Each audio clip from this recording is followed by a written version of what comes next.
Hare Krishna.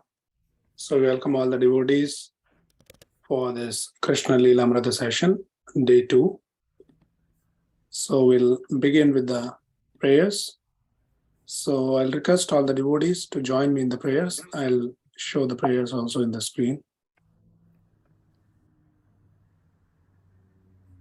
Nama Om Vishnupadaya Krishna Preshthaya Bhutale Srimate Bhakti Vedanta Swamin Nitinamine Namaste Saraswate Deve Gauravani Pracharine Nirvisesha Shunyavadi Pashat Deshatarine Jai Shri Krishna Chaitanya Prabhu Nityananda Shri Advaita Kadadara Shri Vasadi Gaur Bhakta Vrinda Hare Krishna Krishna Krishna Hare Hare Hare Rama Rama Rama Hare Hare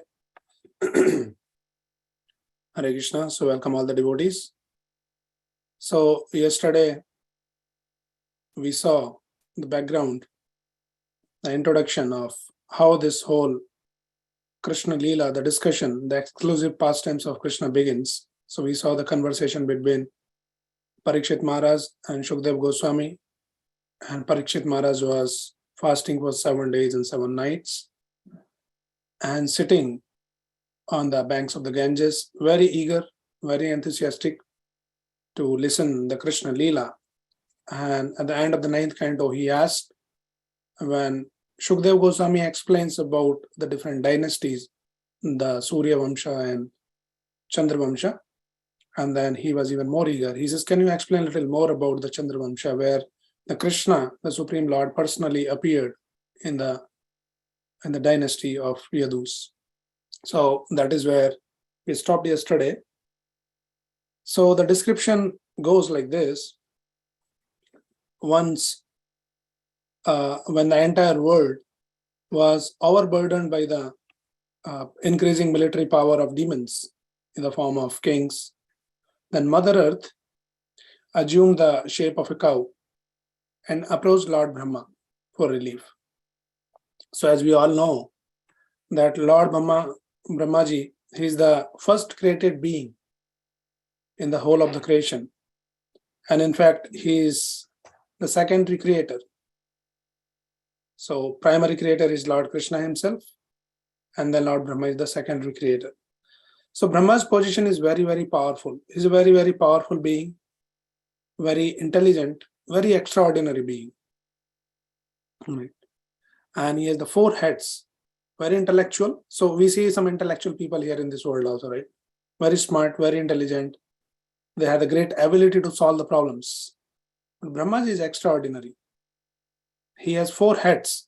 So we can imagine the ability of Brahmaji to solve the problems. But here we see something very interesting. When this Bhumi Devi goes and approaches Brahmaji in the form of a cow, so Brahmaji, after listening to her, understood that this problem, what she is finding, looking for the solution, is beyond my abilities.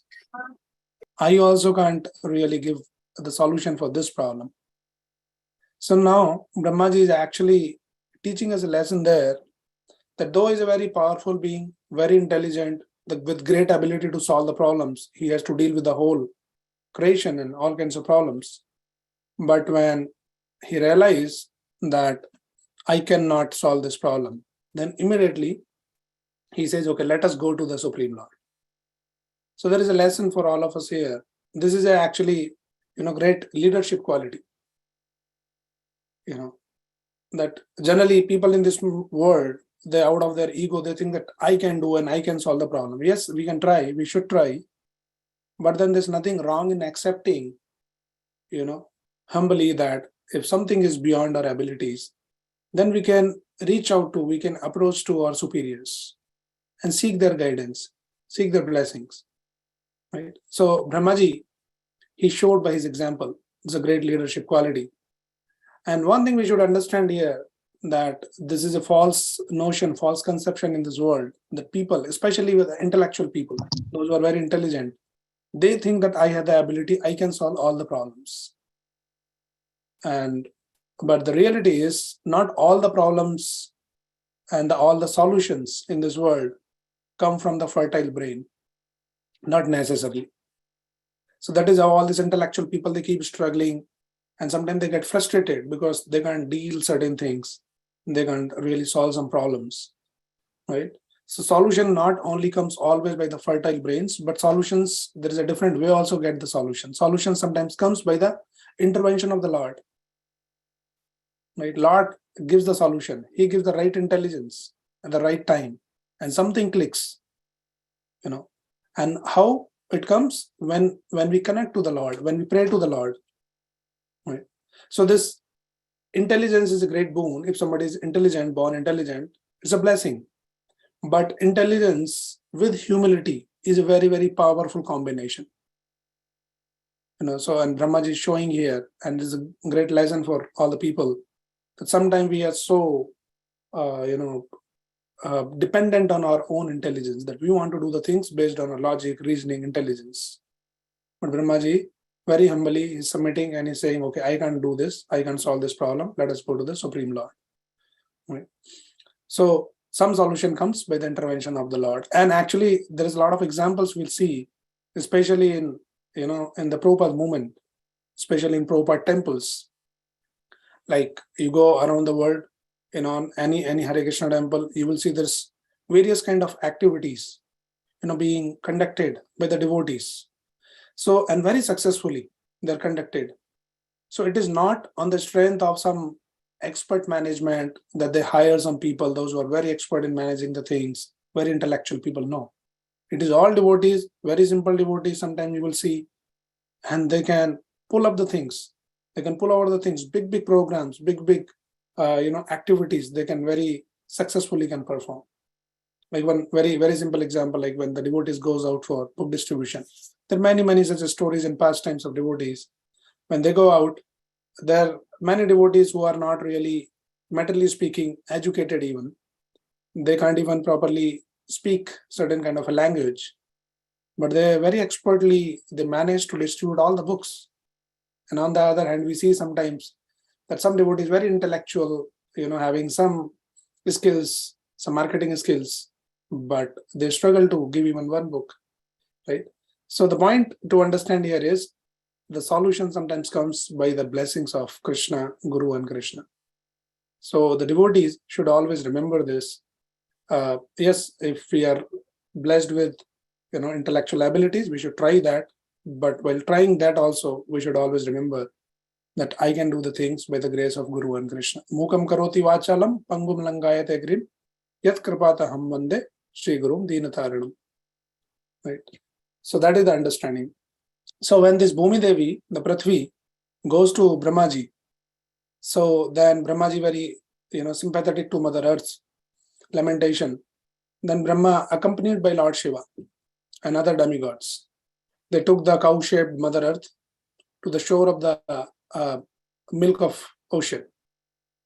Right, they go there, milk ocean, and then where he offered prayers to please the Lord. And Lord was lying there on the island in transcendental ecstasy. So now there is also another important lesson that we should discuss here.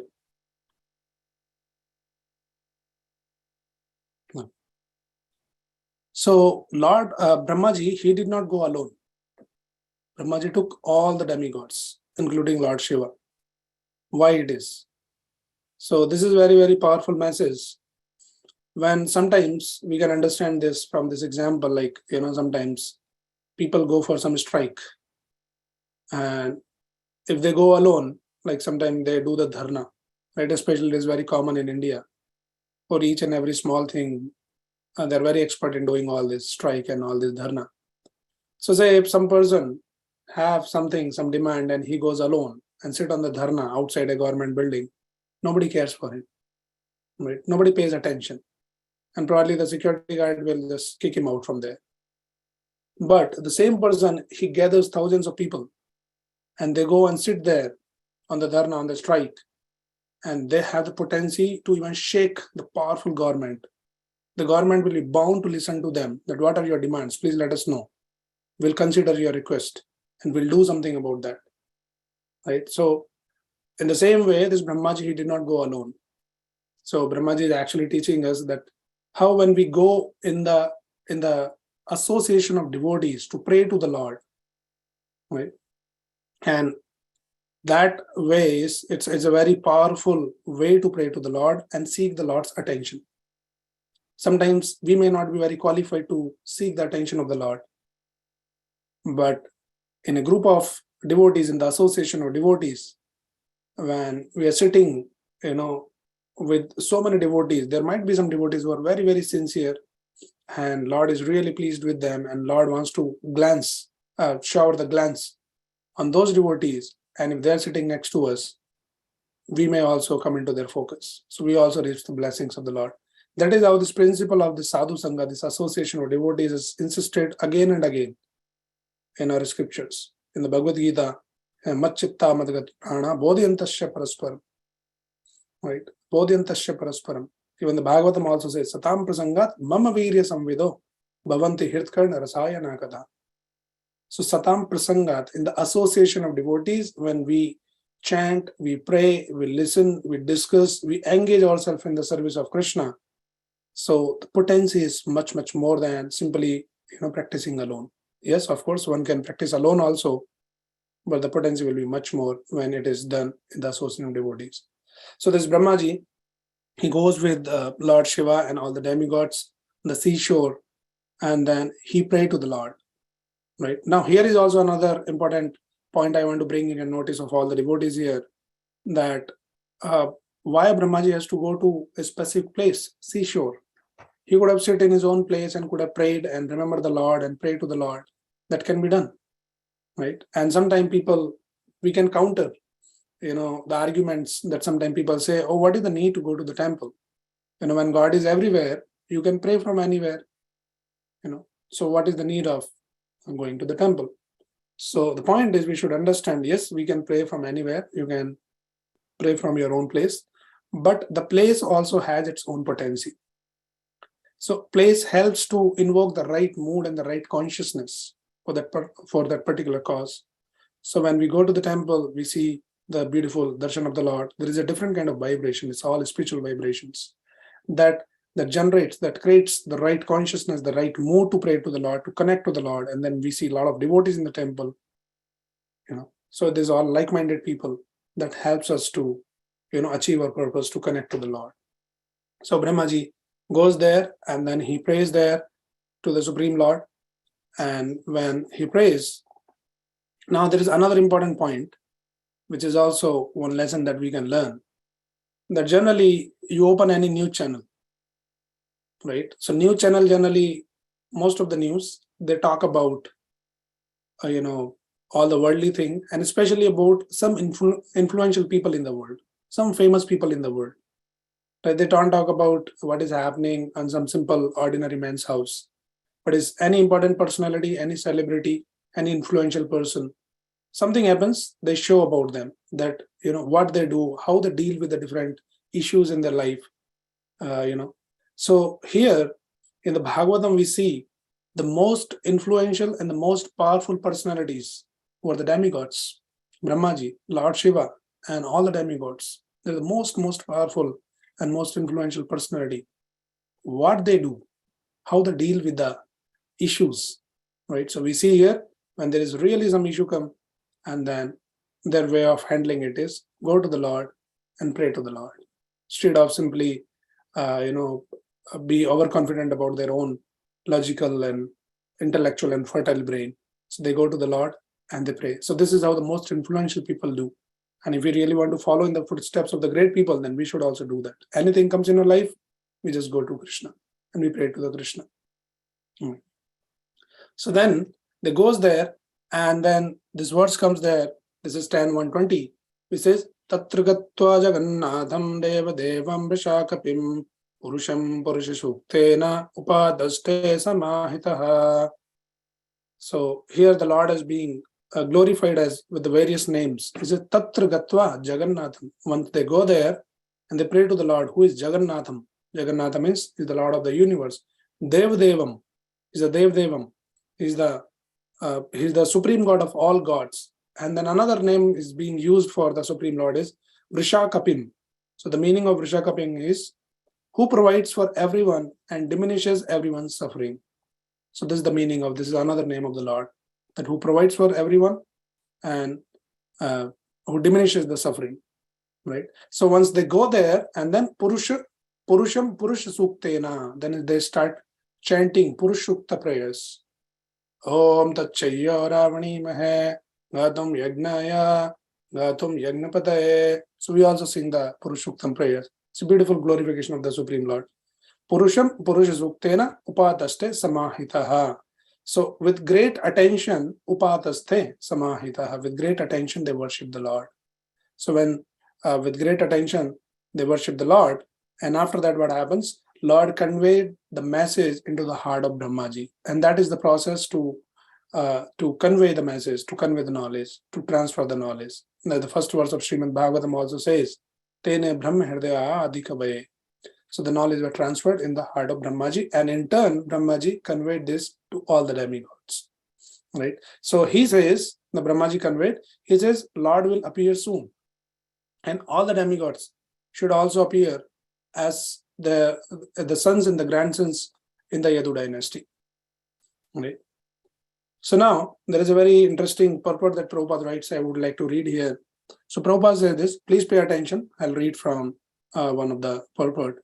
Prabhupada says, without reference to the supreme power of the personality of Godhead, demons assert themselves to be independent kings and presidents, and thus they create a disturbance by increasing their military power. When such disturbances are very prominent, Krishna appears. At present also, various demonic states all over the world are increasing their military power in many ways, and the whole situation has become distressful. Therefore, Krishna has appeared by his name in the Hare Krishna movement, which will certainly diminish the burden of the world. So as in the Bhagavad Gita also, Krishna says 4.7, Yada yada hi dharmasya glanir bhavati bharata abhyuthanam adharmasya tadatmanam srajamyaham. Whenever there is a decline in the religious principles, I descend myself. So Prabhupada is saying, because this currently also the whole world is in a distressful condition. So then Krishna has appeared in the form of his holy name. Kali Kale Nam Rupe Krishna Avatar in the Hare Krishna movement, and which will certainly diminish the burden of the world. So Lord Krishna and Krishna's name, they're non-different. And the Chaitanya Charitamrita explains, Nama Chintamani Krishna's Chaitanya Ras Vigraha Purna Shuddho Nityamukto Abhinnatvam Nama Namino. So Abhinnatvam, there is no difference between Krishna's person and Krishna's name. So Krishna has appeared in this modern age in the form of his holy name. So when we chant the holy name, we connect with Krishna. We touch Krishna, as Prabhupada says, when we chant Hare Krishna, Krishna is dancing on our tongue. Right? So Krishna has already appeared here. So Krishna knew already, Krishna was aware of this situation when Brahmaji was praying, and he says, I'll come. And Prabhupada saying, he already came. Right? So now, this story, let us just ramp up the story here. I'll share my screen. One second. Now you see. Okay, so now the scene goes that Devaki and Vasudeva, they got married. And when they got married, the brother of Devaki, the Kamsa, who was, so the Devaki and Vasudeva mounted on the chariot, and then Kamsa was controlling the reins. And nicely, he was taking care and driving and very happy, showing a lot of love and affection towards her sister, right? So that way, this Kamsa was doing a nice Vaishnava Seva. So now the demigods were a little concerned. He said this Kamsa was like a demon. And if he is engaged in this kind of a Vaishnava Seva, then Lord might consider that and he might give some, some benefit of Vaishnava Seva to him. And then he will continue to live long. And he will continue to, do all kinds of atrocious activities as a demonic activities. So then this demigod planned. So what they did, they make Akashvani, this voice from the air. And when he was driving, controlling the reins of the chariot, there was a voice from the air. This voice says, Ashyastam astamo garvo hantayam vahase abudha. He says, a foolish rascal, Kamsa, the eighth child of the woman you are carrying will kill you. Ashyas tam astama garvo, her astama garva, the eighth pregnancy, eighth child, hanta yam, abuda, you are such a foolish. You are carrying the chariot of the lady whose eighth child will kill you. Right? So as soon as this Kamsa heard this voice from the air, what he did, he immediately gave up the reins and caught hold of his sister's hair, and with his right hand took up his sword to kill her immediately. So this is the nature of the demons. He forgot all the affection for her, and immediately he became a great enemy. This is the nature of the demon. So that is why Prabhupada says, no one should trust a demon despite any amount of affection. They can change in a moment's notice. Right? So this was the situation. Now Vasudeva was taken aback. Just now he got married few minutes back, few hours back. And then here is a person, his wife's brother, and he's ready to kill. And very, very powerful demon. So immediately, like, the situation is created that you don't have the time to respond or to react, what to do. So Vasudeva immediately took charge and he says, okay, let me do something about this. Now she is my wife, I have to protect. So he tried to pacify the Kamsa, and he gives various reasons, multiple reasons which has been mentioned. So one of the reasons he says first, he says, Kamsa, you are such a reputed, powerful king. If you kill your sister like this, then your reputation will be spoiled. Right. And then he tried to preach him a little bit. He says, one who has taken birth, he will die.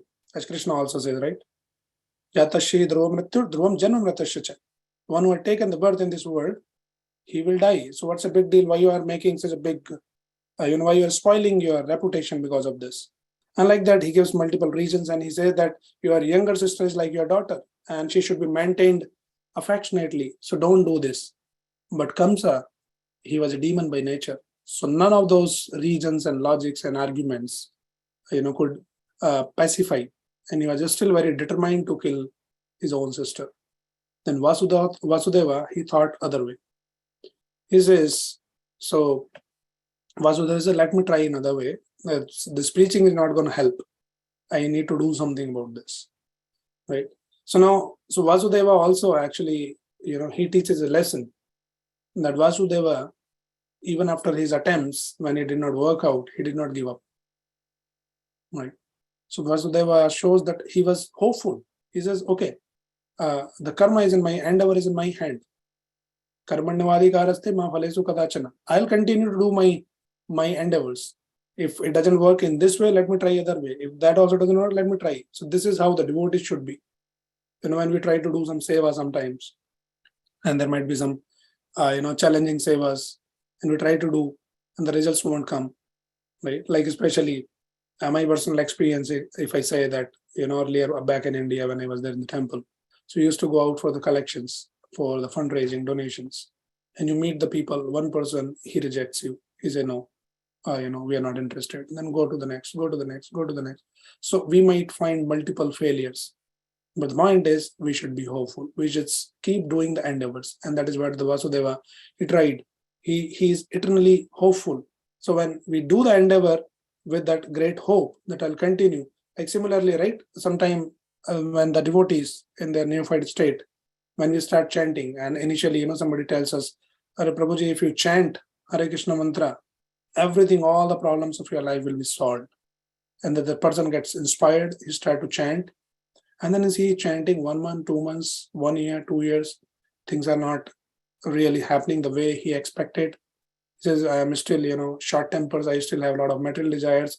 So then the person might get, some doubt whether this process is working or not. I'm not sure. So one should not create the doubt, but he should continue to put the endeavor and continue with the process. Right? So that is how it should be. That is the principle even the Rupa Goswami also explains. Ussaha Nishya Dharya.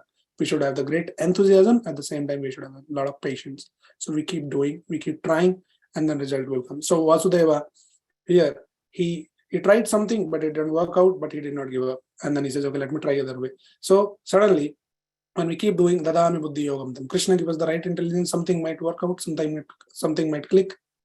So for Vasudeva, he says, he promised to Kamsa that I'll give you all my sons. Anyway, you don't have any danger from your sister, my wife.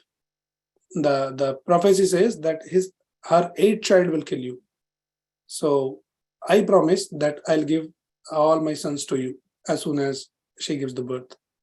And that is when this Kamsa also thought, oh, okay, it's a good proposal. Anyway, I don't have any danger from this lady. So he says, okay, he agreed to this proposal. And in the due course, the Devaki, she gave birth to 8 sons, one after another, and one daughter, Subhadra. So the first son was Kirtiman.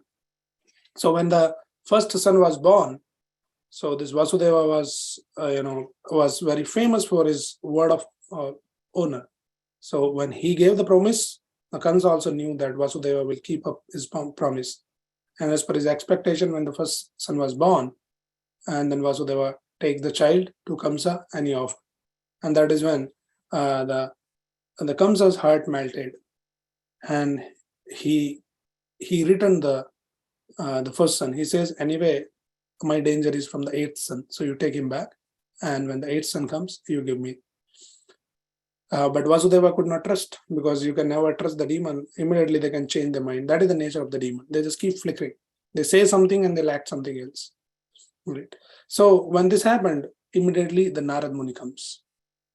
And Narad Muni says, he shows one, petal, one rose flower, and shows the petals. He turns it around. He says, this is the first, it can be 8th, or the 8th can be the first, like that. Some analogy created, and then, so sometimes people accuse the Narad Muni, especially the non-devotees, those who don't know about the Narad Muni. They think, oh, Narad is the person who keep doing all those kind of things, from here to there. And so the point is, we should understand that Narad Muni is a pure devotee of the Lord.